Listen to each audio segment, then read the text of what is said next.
I think a lot of people have had trouble with this book, so I took the Abraham Lincoln approach and kept it in my hat.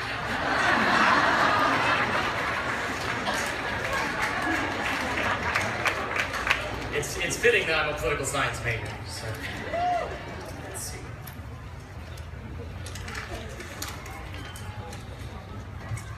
First of all, I want to say congratulations to the class of 2015. We made it.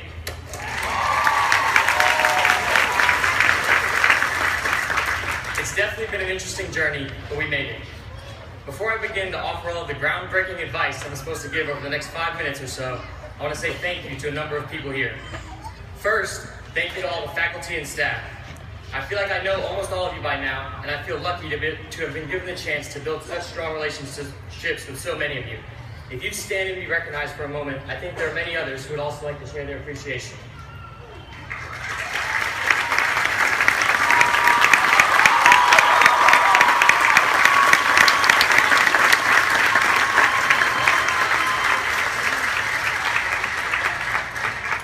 Also, thank you to all the family and friends here. We've always needed some sort of support system around us, and you've always been there for us when we needed you the most. Mom and Dad, thank you for everything that you do for me.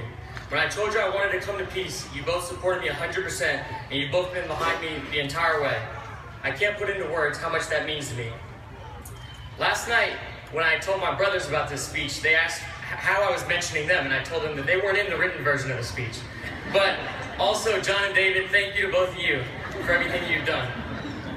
One more person I'd like to say thank you to is Dr. Jerry Nussel. He's been a big influence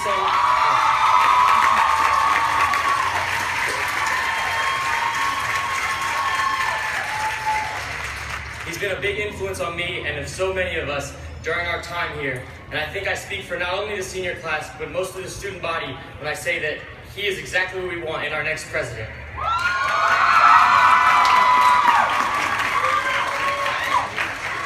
Alright, now the good stuff. When I found out that I had to give this speech, I figured the smart thing to do would be to get on Google. I Googled best valedictorian speech ever. The video that came up was a kid who was doing a Rubik's Cube while he was talking. I can't do a Rubik's Cube. I guess maybe if I typed in pretty good valedictorian speech, I would have found something more up my alley. But oh well, I swung for the fences. The truth is that most graduation speeches, and believe me, I've watched a lot on YouTube by now, involve a lot of advice giving and suggestions that will help us succeed when we get to the real world. I'm not saying that's a bad thing at all. The problem is, while I'm excited to hear those speeches, I'm not sure I'm ready to give those speeches. I'm not this wise man who cracked a code and can suddenly tell you how to be successful. I don't have all the answers. So instead of trying to do that, I'm just going to reflect on some things that I've learned from my time here at Peace. The first thing I learned was at transfer transitions. It was the second time I'd ever been on campus, and Laura Lee was doing an icebreaker with us. And we were playing the adjective game, which I'm sure many of us are familiar with. You say your first name and an adjective that describes you starting with the same letter. Well, for me, it was 2012, and I was standing next to my good friend Bryson, and it was right after the Magic Mike movie came out. So he said, you gotta say Magic Mike, you gotta do it. And my plan coming to Peace was kind of lay low, stay under the radar, so I didn't want to compare myself to a stripper on the first day. It eventually came around to my turn, and somehow I mustered up the courage and I said, Magic Mike. And a bunch of laughter in my face probably turned bright red. And I took a deep breath and I was like, all right, it's over now. But unfortunately, it wasn't over.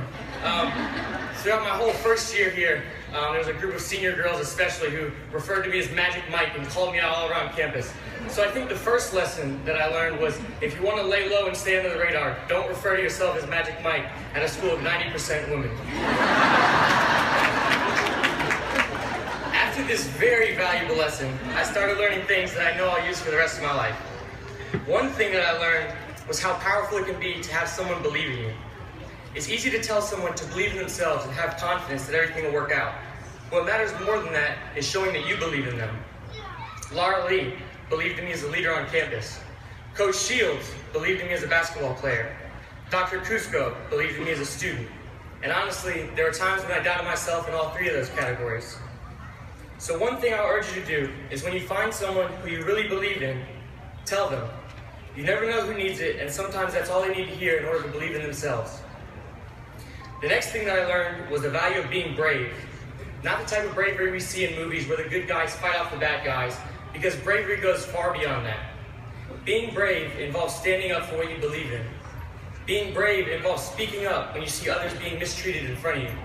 Being brave involves realizing that while someone may not look like you, you still recognize their humanity. Someone may not think the way you think, or live the way you live, but their life still matters. Being brave is not easy. What is easy is letting things pass by and just hoping that eventually it will get better.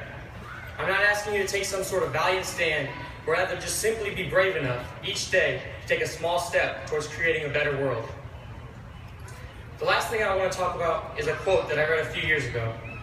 The quote said, "The meaning of life is to find your gift. The purpose of life is to give it away." This quote stuck with me because of the many people who have shared their gifts with me without even knowing it.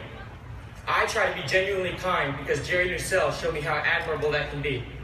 I try to be joyful and upbeat because Macy Beeman makes me smile with her energy every time I see her. I try to dress to impress because I know Jeremy Reynolds will always set the bar high. I try to smile at every person I see because Mama Sherry showed me how much a smile could brighten up a day. I try to win in everything I do because Megan Mansfield will be the first one to rub it in my face if I don't. And I try to light up every room that I'm in because I've watched my best friend Bryson Gibson light up rooms for the past 8 years. I could go on and list things that I've admired about so many people here, but my point is this: every one of you has a gift. Every one of you has a spark that is unique to you. So when you leave here and go off into the real world, share that spark with every person you come across.